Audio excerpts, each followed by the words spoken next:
Derek. Hey, Trey, it's episode 50. Dude, it's like a celebration with nothing going on. Yes, nothing exciting. Kind of the way I like to do my birthdays. Just, Yeah.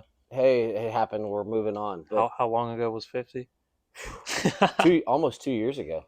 Man. Almost 2 years ago. But yeah, this is episode 50 of the Beyond the Curve, the MX podcast. We're out here on a blustery day. We're actually a couple days behind. Family, racing, just life. We've been behind the last few weeks. Yeah, It's just full swing racing down but here.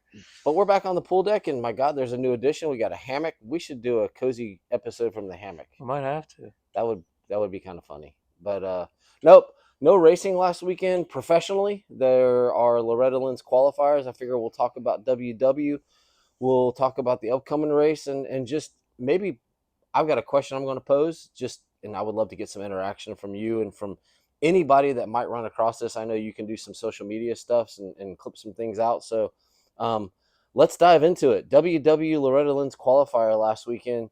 You had two riders up there trying to get their way forward to the next step, which is the Loretta Lynn's regional. So how did it go for you guys? It was an eventful weekend. So I want to bring up some results here from some people. So the track was gnarly. They got a ton of rain. We were up there Thursday. I think it was Wednesday. They got a ton of rain. The entire start was covered in water. That's what everybody was telling us. The when we got there, when we started practicing Friday.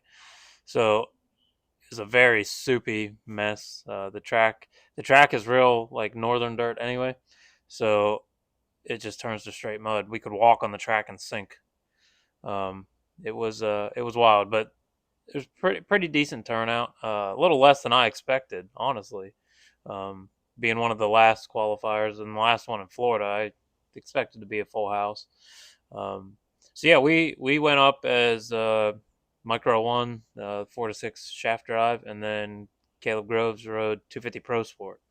So 250A, the pro class. It was a stacked class for sure. So let me get some results up. So there's a lot of good names up there.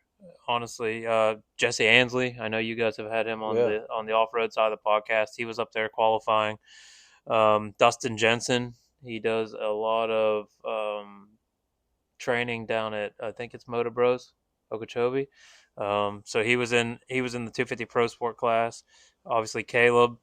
Um, we're gonna have something coming up on that pretty soon. I just don't know when to announce some cool stuff going on, but Well, that ball's in your court. So I know we've talked off camera and privately and in our office and that kind of stuff. So when you're ready for that, yeah, we'll announce it. But it is kind of funny that like the off road world was on a little break too. I think they had like a 3 week break. So it's kind of funny that Jesse put on a small tank, took off the handguards, and off we went to go try to qualify for some motocross stuff.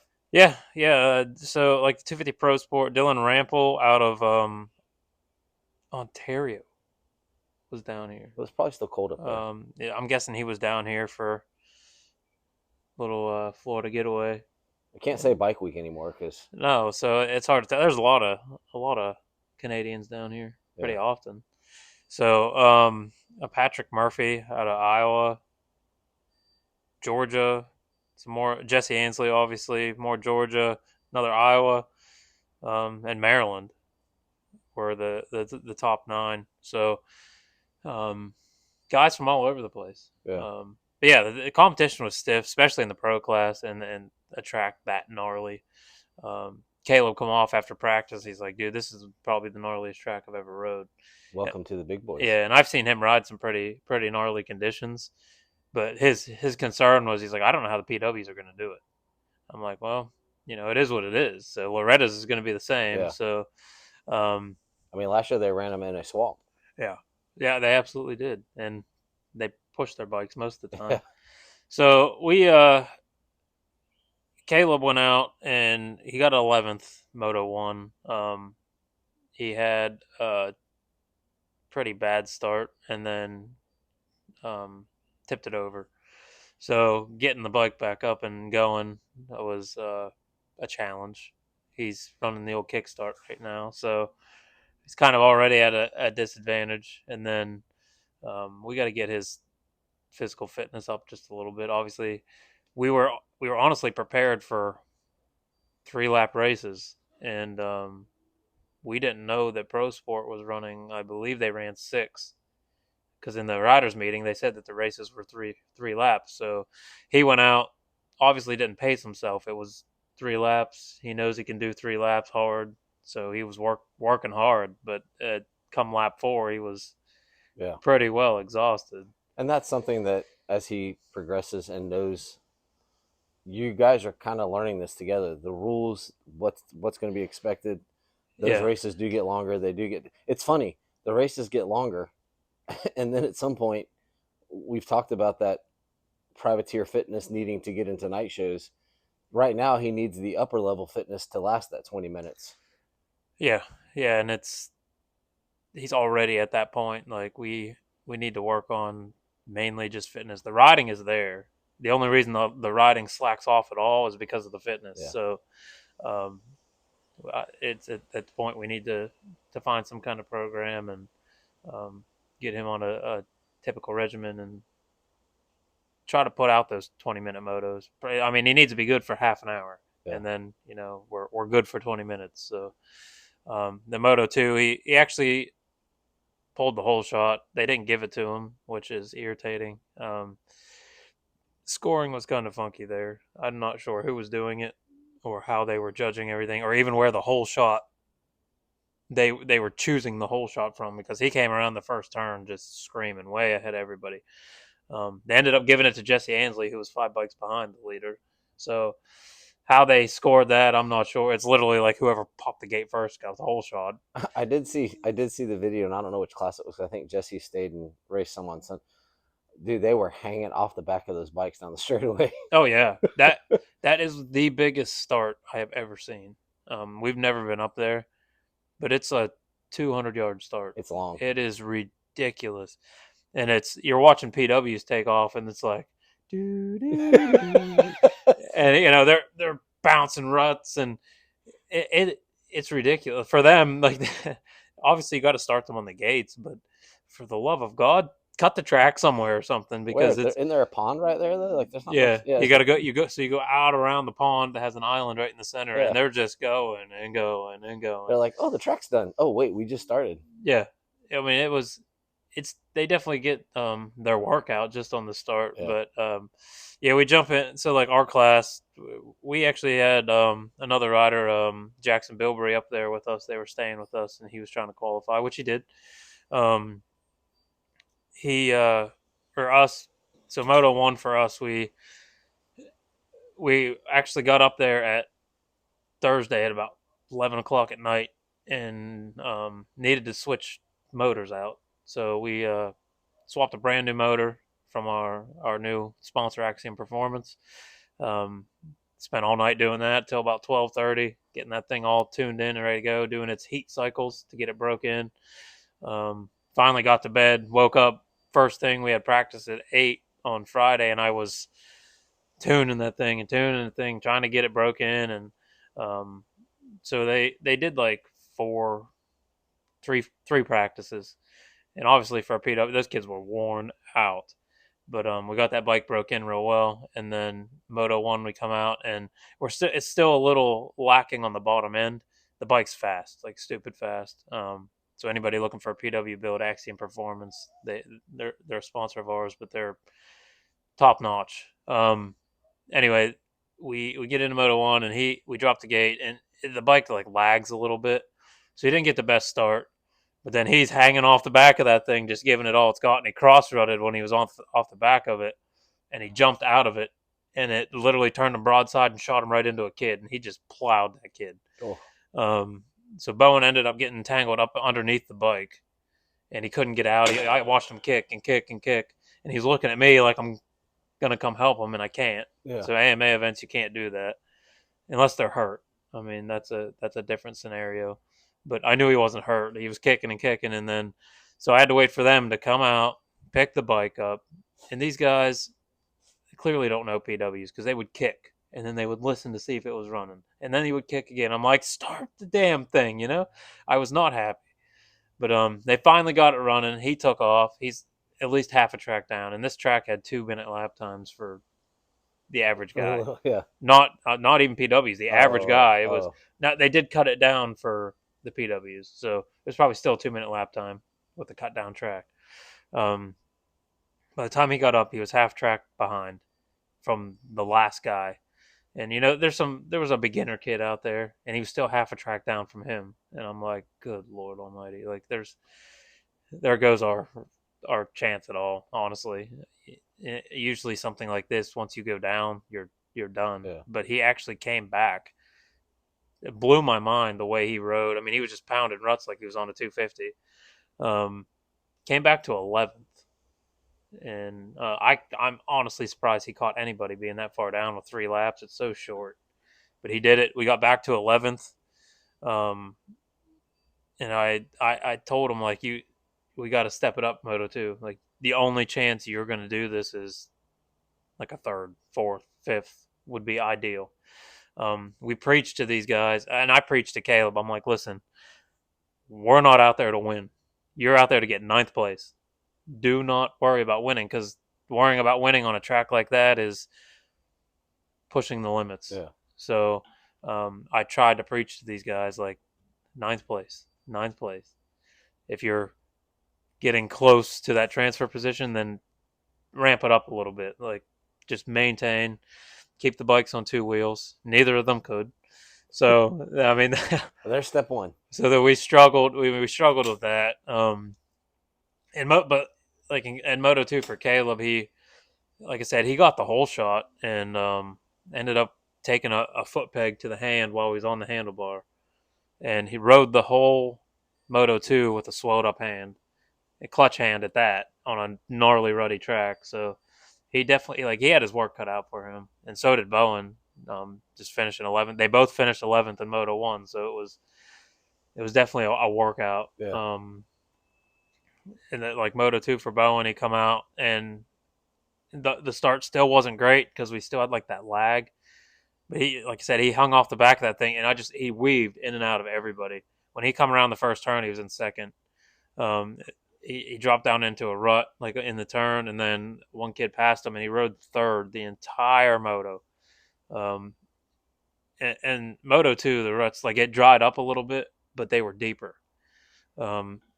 So the one turn, you get the start straight, and then there was, like, a turn that came down in right by the hole shot, and that's right where all that water laid. So for the PWs, they were all coming down the finish line and hitting these braking bunts and doubling them. So Bowen comes down, he's doubling these things, and you watch some of these kids, they'll come into that turn, and it just stops their bike dead. But Bowen was, like, pounding through that, which was absolutely mind-blowing. Like, I'm extremely proud of his riding there. But he rode third the entire race, and there was a spot you couldn't see coming up to the finish line. It was white flag. I called his mom. She didn't come with us, my wife, and I'm like, listen, he's in third. She's like, you're stressing me out. Why'd you even call me? I'm like, he's in third. This is what we need. Like, the kid is hauling ass. So he dropped down into that section and still in third, and then I see fourth, fifth, sixth. I'm like, oh, you have got to be kidding me. So he finally come around. It was literally the last turn at the finish line. He crossed the finish line in 9th, but the guy waving the flag, Bowen come up. He was pushing so hard, he pulled a Chase Sexton and 360'd that bike and flew off of it, but he was right past the flag. So, like, I was patiently waiting for the results to see if they actually gave it to him, but they gave him 9th. He qualified 10th overall, which top 9 go through. But we had one kid already qualified for Loretta's, and he was not supposed to be qualifying for that race. There was no Q beside his name in any of the results, so that put Bowen in. But now something has come to light that they're trying to say that he was qualifying, so it has kicked Bowen out of regionals.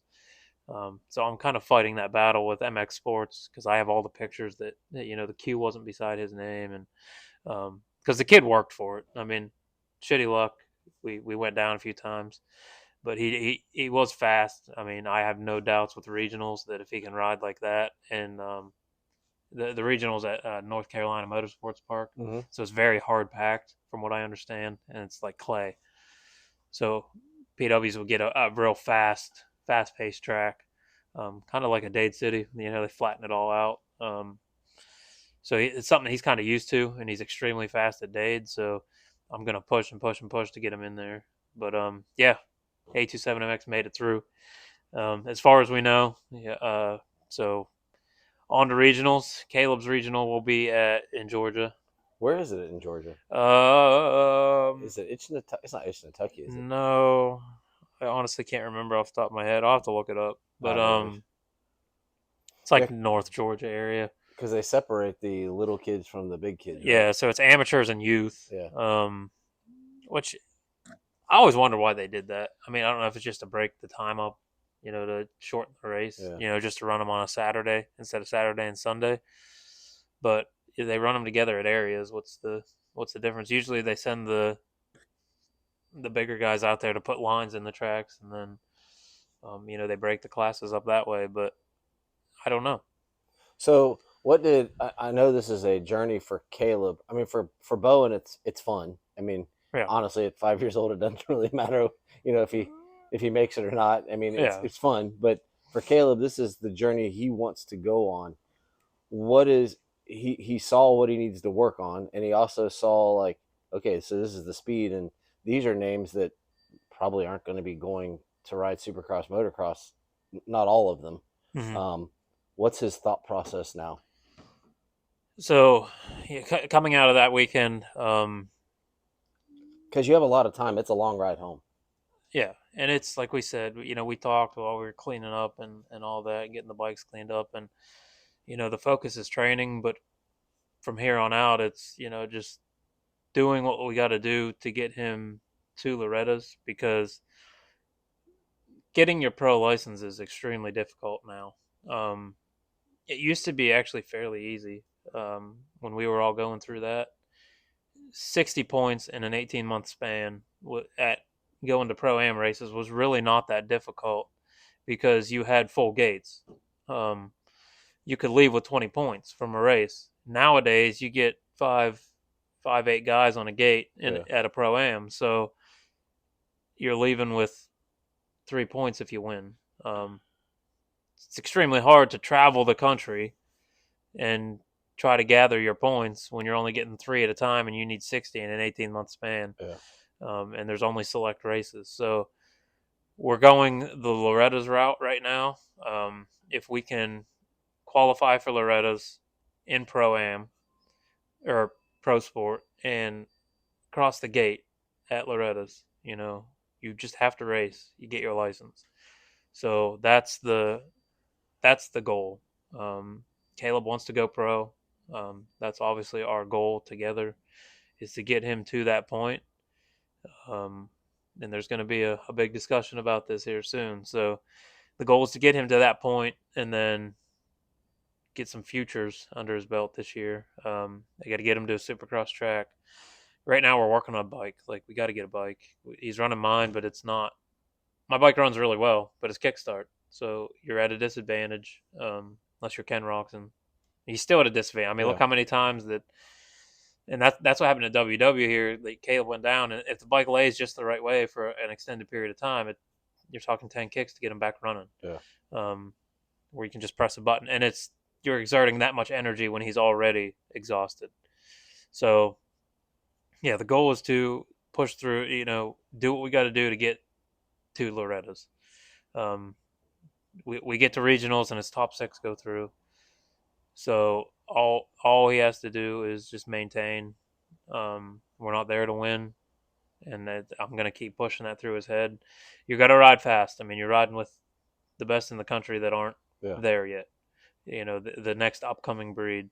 So he's got to push through, and we just gotta get to Loretta's. I mean, that's just how it is. And then it goes from there. So it's a progress, but it's keeping that main goal in front of him. But realizing, dude, you got these pieces. Like you can't even think about that right now. You got to get this next piece. Yeah. So his qualifier is in Lizelle, Georgia. It's at that Okanoe or whatever MX. You ever heard of it? I've heard of it. Okay, no, yeah, yeah, Yeah, it's like Okanoe, okay, something like that. It's a big long word. I don't know.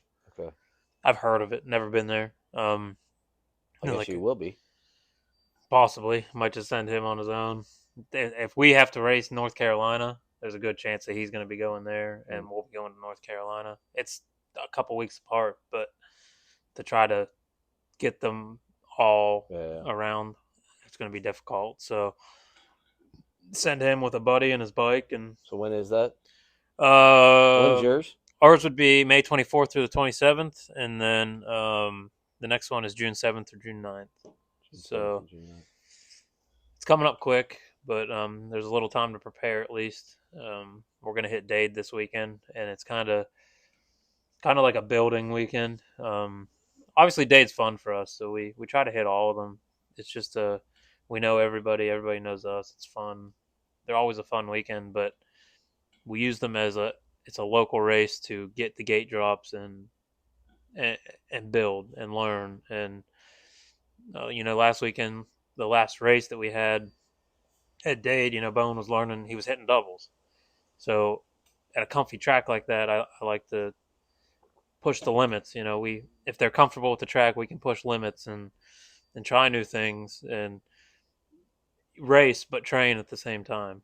So So the race for I know you're not gonna load up because there's nothing. You're not gonna load up and go to North Carolina for a test run. But I got a question for Caleb. Is it worth going up and like riding the track maybe in May to see like what it looks like? I mean, if it's a track that's open all the time, yeah, it would Maybe go up it to a would be race and beneficial because you're going to get guys that's their local track. yeah. Um, they might not be pro guys, but they're going to be pro guys on that track, and they're going to get to Loretta's. It doesn't matter if they're pro guys; they're going to try. Because like I know golf, these guys they'll go play the course before they play the course, Yeah, and I don't know if that's the same in motocross. To try to get some time in on it to see what it looks like, the atmosphere, the vibe, where it is. it never hurts. I mean, the track's probably going to be a little bit different come that time, but you can at least get a feel of the dirt. Yeah, Bike tuning, suspension. and it's going to be hotter than snot. He Yeah, better be in shape by then. more than likely. Yeah. Oh yeah. So it's like I said, we got a lot of building It's a cool. at this point. It's a cool journey. I mean, honestly, watching from the outside, peripherally. I mean, I've been a part of Ryland's program this year, and you're in there, and you see the depth and the what it takes in that area. So watching someone go from that journey is kind of cool. That's a fun part. Yeah, it's really fun for me because we're starting from the beginning. Yeah. Um, we're starting with a kid that literally just got on a bike a year ago again. He's been off the bike for 6 years. So we're starting from scratch with a guy that has the talent that had he stayed on a bike should absolutely be pro already. So we're starting from scratch and building step by step by step, and it's like a project for me. It's very I'm very passionate about it and getting him to that point. Um, I mean, it's a journey for me too because it's new. Obviously, we're doing this with Rylan, and I've been riding forever, and I've been through all this Loretta stuff, but everything's different. This is 12 years ago, Yeah. 11 years ago, so it's like almost reliving me, but doing it through somebody else, and um, I really enjoy it. Even watching my kid go through it, like you said, he's 6 years old. He doesn't really give a damn. He just wants to race. Yeah, it's just fun. Yeah. So and he was extremely ecstatic when he got a Loretta's trophy, and that's cool. He loves that stuff. He called everybody he could to tell him he qualified, and nobody knows what he's talking about except for his mom. But all the anybody that knew that what Loretta's even was there. So Yeah. he called grandma and grandpa, and he called mom because she wasn't there, and called everybody he could on the way home, and when he wasn't sleeping, and I qualified, and they're like, "Oh, that's good. Is that good? Yeah, that's Yeah, good." yeah. Yeah. It's like my So daughter trying to explain her dressage test to people that have no idea what yeah, that is. So but it is a big deal. I mean, honestly, I will say something about WW that I wasn't overly happy with. They they gave out trophies. Okay, um, the Loretta's journey is a big deal. Even area is just a the area is a small race. yeah, But they I can't complain for us because they gave trophies to all the PWs that made it. But they only gave trophies to like top three in a lot of classes.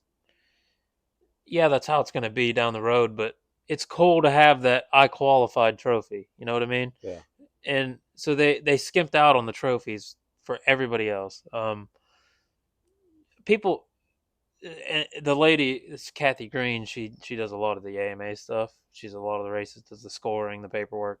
She's like, well, it's just an area. Like, I don't understand why you're so upset because the one guy was pretty upset about his kid didn't get a trophy. I'm like, it's just an area to you. Like, this is your job. You're talking to a kid that's going through this journey that wants something to show that Yeah. he made it through the first step. I'm not a fan of participation trophies, but if you qualify, then Yeah. that deserves something. She's like, well, you'll get your ticket for Loretta's if you qualify at regionals. Yeah, but there's a race before that. Like this is a journey that we're going through that you spend a lot of money to do. Just getting to this race alone is an area is expensive. Yeah. Regionals is more expensive, and then we get to Loretta's where we spend 5 digits, which is absolutely insane. And I don't know why we're even doing it, but we are. It just it's mind blowing to me that you're making a ton of money holding this area. Like it is not going to kill you to spend an extra $1,000 on trophies. Well, there's a lot of kids that they qualified out of the area, but this year that's all they're gonna get. They're gonna qualify out of the area. Exactly. Either mom and dad can't afford to go to the regional, or they're not going to qualify out of the regional, and that's something they can hang on to. I get what you're saying, like the non-participation, but that is the next step, Yes. and you celebrate that next step. And then if they don't qualify, guess what? They can look back and they, well, I made it out of the area. Yeah. So next year, my goal is to make it out of regionals. If we can afford to go or whatever, that's then you get that, and then that area trophy probably doesn't mean anything. But this year, right now, that area trophy means something. I mean, a lot of kids that trophy, they'll look at it every day and like that's a consolidation to push, Yeah. and it's most of the kids it gives them the drive to just carry forward. Like I know if say they don't make it through regional, they come home, they still see that trophy. I made it through area. At a young kid's age, it's like, what can I do to get regionals next year? And it drives them. Yeah.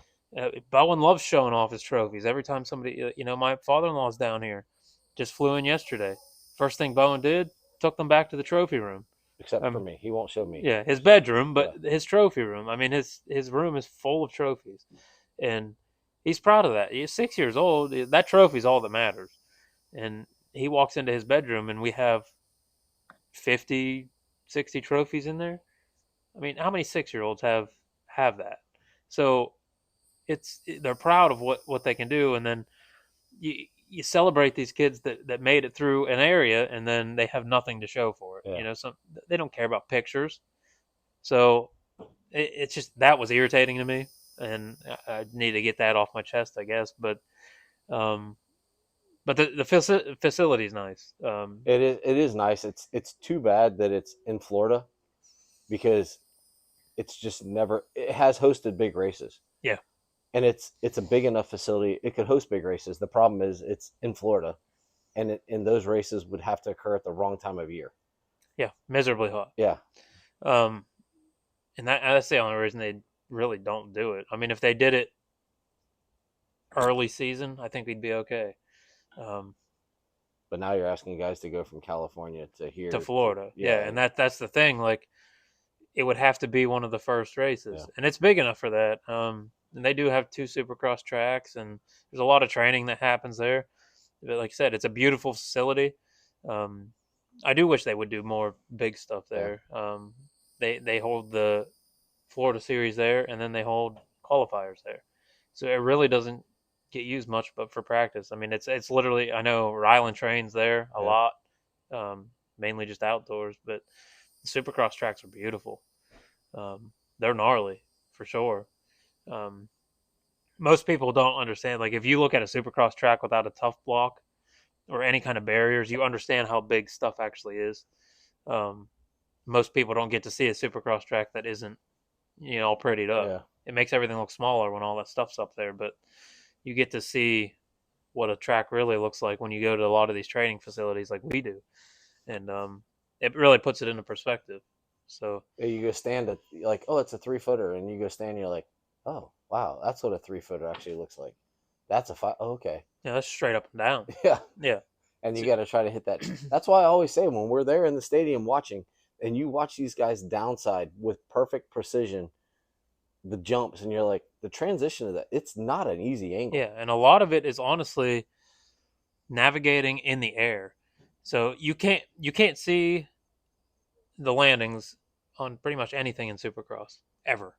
Um, Once you're in the air, you can manipulate and or navigate the bike to hit that landing. Yeah. And a lot of these guys, when you see them overshooting or undershooting, I mean, at that point, there's nothing you can do. In the air you're going to overshoot or Yeah. undershoot, so you do whatever you can. But if you get a pretty good takeoff, you can manipulate the bike enough to land it right. It's like But they're pulling it up, setting it down, leaning it over. yeah, I'm still amazed. There's so much trust. Like the scrub. Now we're scrubbing speed by hooking lips with the back tire so that we mm, can. That's now the braking. It's like, dude, we do everything in our power to jump over stuff, and now these guys are like literally jumping over it to hook the back tire so that they can make the next left. yeah, And all that is felt on those practice tracks. And yes, that's the tough blocks make it pretty and tighten everything up. And you'll hear the guy say like, "Oh man, my first time in the stadium with tough blocks," and you're like, does it really make that big of a difference? But yeah, if you know you have an out on a practice track, or they ride that line that there would be a tough block, and now all of a sudden it's like, oh, I got to go right beside that thing and hope I don't kick left or right mm-hmm. in the dance of the chassis, and it does put a difference. So those guys being able to get that time on the Supercross track, and it's nice that there are a few. I mean, you would think there would be more, but they're not easy to maintain, Mm. and they break down. I mean, think about reshaping whoops Yeah. once a week. Owning Supercross tracks is extremely expensive because you're grooming them all the time. I mean, look at an actual Supercross race. How many times that Yeah, Dartworks is out there fixing the track? So we're in the eyes of Ricky, the SMX track yeah, crew. the track crew. So, but you own one. You're doing the same thing Yeah, all the time, and it costs a lot of money to maintain. So, it's awesome that the facilities that do have them for these guys, but there's none around here, and it sucks. Our closest Supercross tracks, Moto Sandbox, I would say, and it's 2.5 hours away. yeah. So, it's difficult, And a but lot of them are private, yeah, and you got to know the they're all people. private. You got Yeah. to know the people. And or more than likely you got to have your license to ride. Yeah, So if you don't have a Supercross license, then you're probably not getting on that track unless you're a futures guy. which basically they're getting their license. Yeah, I I mean, mean they're they have working their towards restricted. that. Yeah, So, but no, learning permit. learner's permit. So it was an off weekend for the pros. Were there any pros hanging out this weekend over there? uh, Ryan Sipes was there. Okay, Trying to think if anybody else was there. I seen Ryan. because that would typically be their off. I mean, they'd be racing, so they're not doing motos on Saturday most of the time. No, but they're always at the races Yeah, somewhere. yeah. Um, we were so busy, I can't even wrap my head around if anybody else was there. I know Ryan Sipes was there. I did get to see him. Was he there with his kid, or was he there for himself? I don't know. I just seen Okay. him. He had a GoPro. I do know he trains with the Keelons, so he Oh. trains Rowdy Keelon, who was in our class, and then the e-bike class. I think he was in the Cobra too. Um, I don't know if he was with them or if he brought his kid. Yeah. But he's carrying around a GoPro, so he was there for somebody. Yeah. I didn't get a chance to talk to him. We were he was passing through as we were heading out for practice, I think. So Well, we touched on the amateur side, which is the journey. The pro guys were off. The funny thing is, we get videos all week of the pro guys. They're off from Supercross. All that meant was hammer down motocross. yep, riding outdoors. And it's crazy that they'll switch from outdoors to Supercross, but I mean they're pretty well versed on Supercross at this point, so Yeah. they just kind of do their thing. And But some of them were look like. I mean, they're the insta bangers, but man, they were flying. yeah, Cameron McAdoo looked really good. The video I watched of him, that's going to be exciting to see. So we got what 5 more rounds of Supercross, and Which sounds funny. That's almost a third of the season. There's yeah, still like a third of the season left. yeah. A big question, in your opinion. Yes, we saw Eli beat Eli, and we saw tragedy happen for Jet. Do we feel like Jet's gonna put it together? Yeah, I feel like you give him a week off, and he'll get calm, cool, and collective, and go back out. And I think it's going to change. Like I don't want to say change because he's already still in the lead. So I think we'll get more of the normal Jet Yeah. from here on out. I mean, he knows that he's got to kind of keep it together at this point. So Yeah, I feel like it's actually between Cooper and Jet. It's a good battle. It's legit. Tomac's wandering back there. You got Chase Sexton. I think we'll see some winners, but I it pains me to say it, not because I dislike the kid, but it pains me to say that Jet might pull this off. Now, we have noticed in Jet's championship runs, he doesn't finish very strong. no, no, not really. I do think we're going to get more Eli though. You think so? You give him another week off. You're not going to see him training for outdoors. Yeah. So I think he knows what he's got to work on. He's finally getting Eli back, and he said that he feels like himself again. So I think you give him a week to just build on that. But does he? Because he's so far down, I don't. I it's mean, hard to win the championship. championship, no, but You become a disruptor. yeah, I mean, he can definitely take some more wins Yeah. and put a hurting on the points. Yeah, I think that's where it is. Is I know that he and Cooper, they're teammates, but he's not thinking if I win, I can really help Cooper win this championship. I don't think it's there. Nah, But he don't. He's at the point he just wants to finish on a good season because I think this is it. We did get AC finally announced his retirement. We all knew it was coming, yeah, but he officially announced it. So, looking like Jorge Prado's coming over to steal AC's spot. is that what you're thinking? I do I believe. can't believe Red Bull would let him go. I truly believe I cannot because he has been with Red Bull. Well, he's been with KTM and Gas. I cannot believe that he would. I mean, you offer the right amount of money. Yeah. I guess I don't know, but from everything I'm hearing, the little bit of research I've been doing on it, it's looking like that's how it's lining up. Okay, question. Quick. Are we going after the flashy? He didn't really. I mean, he won a heat race in the mud. He really didn't do anything. He's better than Cameron McAdoo. No. Race experience, yeah, but Supercross experience, absolutely not. He come over and he rode well, Yeah. but Supercross is an animal, so I don't know. I mean, he did well in the mud, yeah, and that's his normal. He's used to all those conditions, but I think he can be much better because he's got a long season of MXGP. Their season goes long. Yeah. Before he can even hop on a Supercross. Well, you wonder if you would have put him on a 250, what would have happened? Just to lined up with some of those other guys. But he was adamant he was not going to a 250. And do you blame him? I mean, he's been on 450 for how long now? So, I think he'll perform really well. I do. But he's not a race winner. Not in this current environment. No, I don't think so. I mean, he could be. I feel like Kawasaki would want someone. They have Jason Anderson. They've had Adam Cianciarulo. At this point, Jason Anderson is your guy. That's your top guy. Adam is your face. Yeah, they need a top guy. Yeah. They need to be struggling for or pushing for a Cooper Webb, or you think at some point. I mean, they got Levi Kitchen, their 250 class this year is doing really well, but their 450 has been lagging Yeah. or lacking for some years now. And that's why I looked at like Cameron McAdoo. He's getting older. He's put Yeah. in the time. He's whether or not he wins the championship, he's proved his sturdiness, and Yeah. he can ride. He's got the balls to do You got it. yeah, you've got a built-in pipeline. Like the Yeah. guy's been riding. Like he's got the tenacity. I just sometimes wonder. I have nothing against the international riders. I just sometimes wonder, like, do we see the flair? What does Prado bring that McAdoo doesn't have? I mean, if that's the case, I bet you see McAdoo's going to leave Kawasaki. I mean, I would.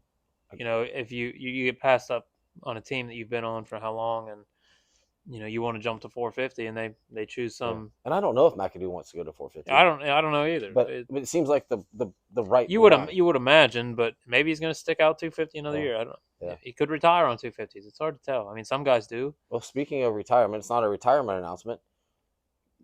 Club MX Muck-Off Yamaha has pulled Jeremy Martin for the remainder of Supercross. Yeah, which is not overly anything new for him. I mean, it sucks, but yeah, with his injuries from some of the previous races, it's just probably too much to handle at this point for him.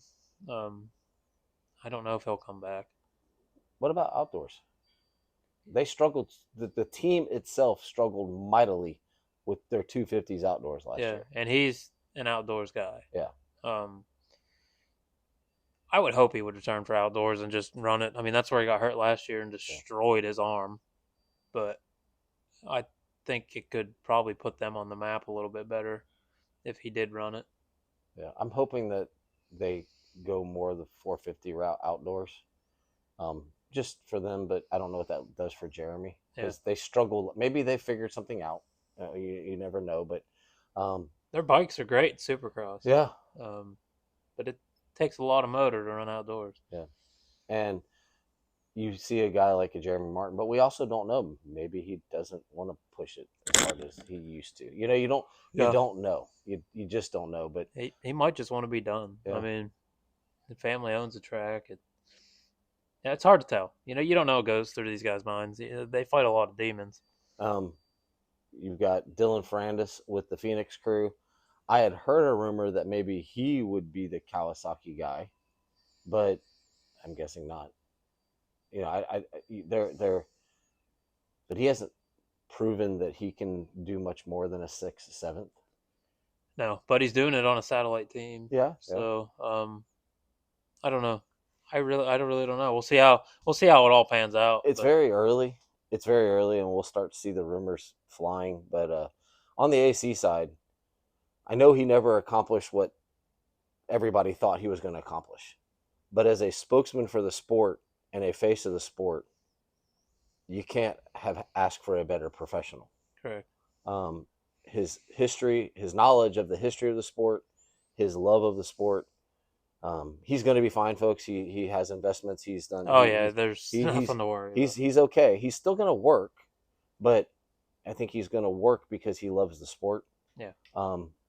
Do we see him in an ambassador role, or do we see him? You're still going to see him. I mean, do we see him in a TV role? Someone's losing their job if he goes TV. Yeah, because he's very well spoken. He's very good. He knows the sport very well. He's been in it since he was a kid at this level. Yeah. So I don't know. I'm anxious to see. I'm curious because really, for him to go, because I know Villapoto is doing amazing things with Yamaha, and it was weird to see him go from Kawasaki to Yamaha. Kawasaki has McGrath as their ambassador right now. Yeah. Seeing Cirillo as the younger side on the dirt bike side would probably be better because McGrath is doing a lot of stuff with their side-by-side program and different things. Yeah. Maybe because for him to go to another brand would be really weird. McGrath doesn't know the new bikes as well as Adam would. He's 50 years old. He's racing two-strokes. You know? That was his go-to. So, but he's damn good with the people. I mean, McGrath may be the nicest guy. Adam Cirillo may be the second nicest guy. Yeah. But they got a good team, Yeah, regardless. But you're not going to see him leave Kawasaki, I don't think. that's what I was getting to. It Yeah, would be damn weird to see him go be the Honda ambassador. yeah, that's not going to happen. He's going to be a part of Kawasaki one way or Yeah. another. I don't see any way around that. He's been on Kawasaki's forever. Well, since '65, I think. Yeah, I mean, like he's been Kawasaki. yeah. He hasn't ridden another brand. No, he's a long time ambassador of the Yeah, Kawasaki team. So, um, does he just step into that role, or does he roll into a Trey Canard with HRC? yeah. And Can he test? That's the question. Can he hold up enough to test? mm-hmm. That's that. How bad is this arm injury? Yeah, I don't know. I if you're only on the bike once in a while, Yeah, but it's hard to tell. We'll but see. I know his golf game will get better. Oh yeah, But really, on the grand scheme of things, the question I want to leave with is this: if we deal with privateers, we talk with privateers, we hang out in the privateer pits, and the answer that I hate but is truthful is money. It's always about money. Give me the money, and I can sure make my is. program. And I hate that answer, but I know it's true. But I know there's other parts. So what I want is, maybe you have an answer to this too. There is a money aspect, but what is that money being used for? If it's, is there a way that that money can go, instead of me giving Derac cash, Mm-hmm. can I give Derac cash via logistics management, making sure you have a place to stay, making sure your bikes get there? Is there meals? Is there being there to make sure that you have someone at the track to push your bike to tech and to hold a pit board for you? Is there, I know it's money, but money is generic. What is that money for? Can I get a take from you as to, I'm not just giving some dude riding around in his van cash, because what's he going to do with that cash? So for us, from an amateur side, um, if you were to say, "I want to sponsor you," I don't want to give you cash though. What can I give in another aspect in the form of cash and or assistance? Really, um, if it was significant amount, like I want to give you $5,000, how can I split it up and or give it in different terms? I would say the best use would be gas cards, um, hotels, stuff like that. For us, it's not hotels. Yeah. It'd be fuel for toy haulers. Movement, travel. If you were to give me a Loves or Pilot $1,000 gift card, um, obviously that's extremely beneficial. There's Loves and Pilot all over the place. So truck stops, stuff like that. Um, Race fuel, um, wear and tear parts, tires. If we're not sponsored by tire brands, tires, carburetors for our end of things. Like you can do it in different ways. Meal gift cards for meals, different restaurants or Walmart. Walmart just for groceries for Yeah. everything. It doesn't have to be cash. Like I've said that. I've told our sponsors that, like, yeah, we ask for cash, but it's kind of hard to go to a sponsor and be like, hey, you want to sponsor us $500 for a Walmart gift card? Like, it just sounds weird, Yeah, yeah. or like a motorsport gift card, even to order the parts that we need, or um, just anything like that. Race fuel, gear. You can get gift cards for all this kind of stuff. So if you didn't want to give cash, like, you could give gift cards for just about anything. Obviously, like Amazon and stuff is absolutely useless to us, Yeah. but like industry stuff, and fuel, money, or food, hotels, anything of that nature. So I guess that would be my take on it. Just Because it's still cash. It's just in a more useful manner than just, here's handing you $1,000. cash that you could be, just Wasting. yeah. You're not making your program better. No, like if I would be ecstatic if somebody sponsored us and gave us $1,000 Walmart cards or $1,000 fuel card. It costs us $500 to in fuel just to pull to WW with a toy hauler and back. Yeah. I mean, it's expensive.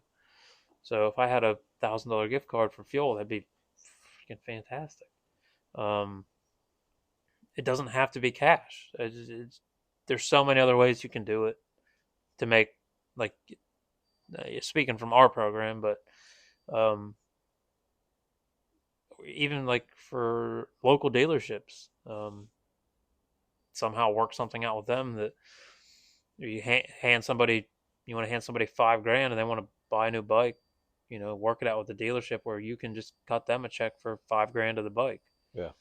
Just there's so many scenarios that if somebody came to me, I could write out a list of what would help. And that's where I was going to. We had a great conversation with Rylan last race. We had a good dinner, and he brought up, I know it's the answer you hate, but cash. And he did not give me the wrong answer. But being a business person, all it did was provoke thought Mm-hmm. of, okay, well, what are you doing with cash? Yeah. And More than likely, half these guys, yeah, they're using it for travel and stuff. yeah, But you get some guys, you want to hand them $5,000, they're gonna pay bills. yeah, Like, and guess what? They have to live. yeah, but And I want to support your program and not your living. yeah, and I know, and I'm not saying this has nothing to do with Rylan. It's just He was speaking from that perspective. He was the provoker of the thought. Like, I know what Rylan does with the money that he gets. I know that because I've seen him live. I've seen him train. I see how he travels. I see all that. But it made me think, privateers, when you're talking to these people, there's random people like me walking around the pits, Yeah. who are looking to assist. We're not flush with cash. We're flush with ideas, and we're flush with availability of resources. Yeah. So when someone says, how can I help? Really think about your program. Your program is a business. Think about your program. Okay, it cost me this much to get to this race. I want to stay in a hotel. I would like to have a good meal. It cost me this much to wash my clothes while I'm on the road at a laundromat. Bike, like you said, bike work. So my next question, privateers, what is the minimum amount? And $100, I understand. If someone walks up to you and says, I have $250, I'm not going to say, what's the minimum amount? Is it $1,000? Because everybody, yeah, I'll take the 1,000. What's the minimum amount that would benefit you? I know it costs $258 to enter a race. Mm-hmm. So as a person walking around the pits, what is the minimum amount that someone can hand to you and make a difference in your program on a weekend? That's the answer I want. Yeah. That's what I want to know. If you're racing East Coast Supercross, there's 9 rounds. If I handed you a check for $270 each week, yeah, I've paid for your entry fee. What does that $258 free up for you? Another thing you could do, like if you get those preloaded debit cards nowadays, Yeah. You're like, I'm going to give you $1,000 debit card. I have access to the transactions. This will be used for racing expenses, so on and so forth, or it will be offloaded back off of there. Yeah. That's another avenue you could take. You don't want to give somebody cash. You want to know where it's going. Here's a debit card. Use it. Here's the PIN number. Yeah. Use it for entry fees, fuel. I will. If I'm going to sponsor you, I'm going to track it. Yeah. Because there's an expense to a sponsor. We want to go to the races to help at the races. I've been to plenty of races. I don't need to sit in the stands and watch the race. No, and to me anymore. We go to a Supercross race, and I'm now at the point where I don't want to be in the stands. Yeah. I spent half the time at Daytona in the pits. Like, there's an activation to the sponsorship. Yeah. I have an expense as well being there. Every sponsor you have, unless it's just Larry's Tool Barn who likes you and gives you $500 and likes you because you're local, they don't care to go to the race. Yeah. I want to go watch the success. I want to be a part of your program. So there's an activation for me to be there. Yeah. And I want to add more to this, but there's an announcement to make before I can be like, listen, this is what I want to do. But it's priming that pump, because those are the things, like my wife and I love the sport, but we get numb when we're told, yeah, we just want cash. yeah, Well, okay, well, I watch the way you live. I see your Instagrams. I've seen. Are we buying White Claws? Or yeah, are we training? yeah. Because I will say, like, some of these guys have a specific race account, and that money goes into that account, and that's what they use for races. But you can't trust that they're all doing that. Yeah. Yeah, I'm the same way. Like, our amateur side, my kids, we get sponsorship. We have cash handed to us. We are paying for entire race seasons. Dade City paid for. Bowen's season is paid for in 2 classes. Um, we have one of our sponsors who cut a check to Dade City to pay for the entire season and his gate fees. So Bowen gets in, no gate fees. He's already registered for 1 class. We, as the podcast, out of my pocket, obviously, we sponsored another class. So, um, Is that where that big ass sign came from? yeah, Okay. I saw that. I was like, where did that come from? yeah, I bought that. Ah, That gives you the ability to advertise there. yeah. So we paid for a season. We hung a 4x8 banner. That's why their number plates are on it. It's typically what you do. You. That's what I like about Dade City. You want to sponsor, you want to advertise there. You have to sponsor a child or a rider, Yeah. and that's awesome. Like, it's an awesome program that they have for their sponsorship. And you know where that money's going. Yeah, it goes straight to the race fees. Yeah. We'll go straight to Randy's pocket, but that's okay. Yes. But that means your race is covered. And I know, as someone that wrote out that check, that kid's racing. Yeah. So, and at the end of the year, if you pay for the whole season, you're getting points even if you don't come to a race. So, you're in the points hunt, and we go to some of these bigger races where we can't be there. We're still getting 20 points while we're not racing. Yeah. So it goes to something good. The rest of our sponsors, we have either had cash handed to us, or like our motor sponsor, Axiom Performance. It gives us a good deal on everything that he gets. So he's a dealer too. He gives us, all of our gear is pretty much cost to him. And he builds our motors for the cost of the parts, essentially. Makes a little bit of money. He's got to make some kind of money. Yeah, it's a business. So he makes a little bit of money on us, but nothing like he would for the average person. So that's providing a service for us. There's a lot of sponsorship where it's not sponsorship. It's in kind. No, what's the word I'm looking for? Good Lord, it's a hell of a day already. Assistance. It's essential support. Okay. Rider support. Yeah. So you can get on Hook It or MX Sponsor, and you can get all kinds of support, but it really isn't that helpful because everything is so overly priced because you have to do it through their website, and it's only these sites that do that kind of sponsorship or support, where they'll give you 50% off. But their stuff's, you go to Motorsport and you can get the gear for $100 for the set. Watch clearance or something, or they're offering you their set 50% off. That's $300 to start with. So you're not really gaining anything when you go through these support programs. Some of them, it is very helpful, like ASV levers, stuff like that. That is the same price no matter where you go. If they're giving you 25% off, you're not going to get that on Motorsport because it's the same on their website as it is through a third party. Yeah. So like there's just so many avenues that you can take other than cash. I mean, obviously I'm telling you where all of our cash goes. We pay for race fees, we pay for gear, we pay for fuel, race fuel. Like none of the money that we have gotten has went into like my truck fuel. It all has went into racing, fuel, gear, full seasons, stuff like that. Yeah. So yeah, like I said, there's so many avenues you can take as far as gift cards. And well, that's the question I'd like to, as we kind of get through the Supercross season. I'd love to get some more privateer perspectives on that, because it's a very curious. It's a very curious thing because you should be operating a business. I know you're doing this because you love to ride dirt bikes, but how are you paying? How does it make zero at the end? Yeah, And if you're spending more than you're making, how are you justifying that? and that's how it is with like a lot of these race teams. The big race teams, they'll tell like Troy Lee, the gas.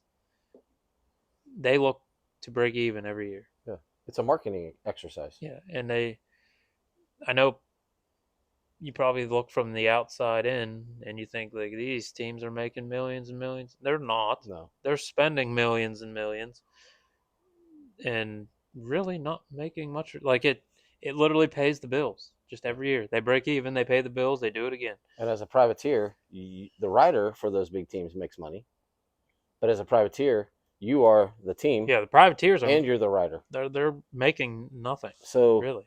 how are you justifying that? You know, because in my mind, you should be able to not live off, but you should be able when you cross the finish line and you get paid for that night show or main, that money should become your living money, and everything getting to that point was the expense. Mm-hmm. So, and I know that's naive thinking, but it's really not naive thinking because if I'm running a business and I'm making zero, I can't keep spending it to. Yeah. And so I don't know, just curiosity. And we had an off week, and it's been on my mind. And I know you got stuff in the works, and I've seen it now live and in person multiple times. And Rylan has really opened up and talked to us about it. So it's just provoked more thought and really made me dive deeper and wanting to help, but I just don't want to throw stuff out there.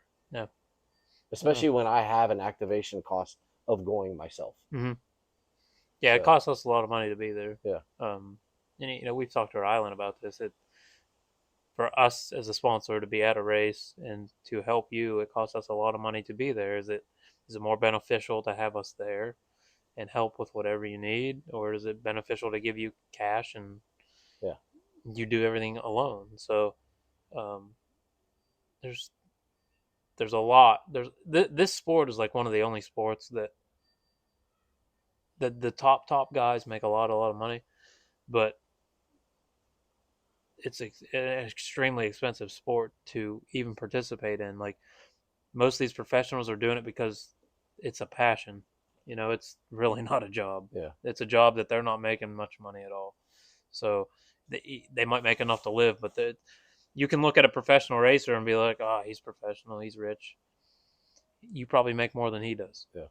But you just see him on TV. They are the guys back in the joke days of the guy living in the van down by the river. Yeah. Because they're actually in a van. Yeah. There's the perspective is so much different in person than what it appears to be on TV. For those of you who might not understand, some of these amateur kids that have factory backing are making more money than the pro on the line.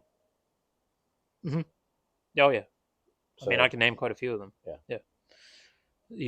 There's a lot of privateers. You might see them pro. They make a main event even.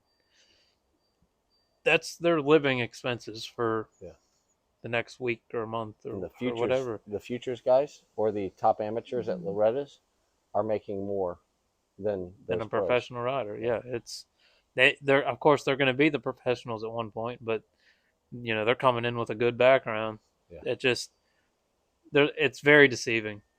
The sport is. Not that we wanted to get off on a low note on an off week, but hey, it was episode 50 and we needed to have a provocative topic. So yeah, I agree. But it's been fun. I think that's it. So Dade City this weekend? Yeah, Dade City this weekend. We'll be in Nashville the following weekend with Rylan. Dade City when we come back. Get some good training in. We got some I-4 coming too. So I-4 at Okeechobee this weekend. Moto Bros. We won't be there, but good race, good track, fun time. So if you get the chance, you want to go down Moto Bros Okeechobee. I know they're doing pit bike, one wheel races, STACYC races. Oh, wow. Well, I'm going to go back to my roots. I'm going to do a little FTR spectating this weekend in the Melon Bash down at Punta Gorda. So I'll be down there Sunday. And I know there's a GNCC in Tennessee at a track they've never run. So there's plenty of racing this weekend that we will cover all next week. This week it was about Loretta Lynn's privateers and the journey that we'll talk about later. So this was episode 50. He is Derek Schaefer. I am Trey Heath. This is the Beyond the Curve podcast, and we will talk to you all next week. Bye-bye.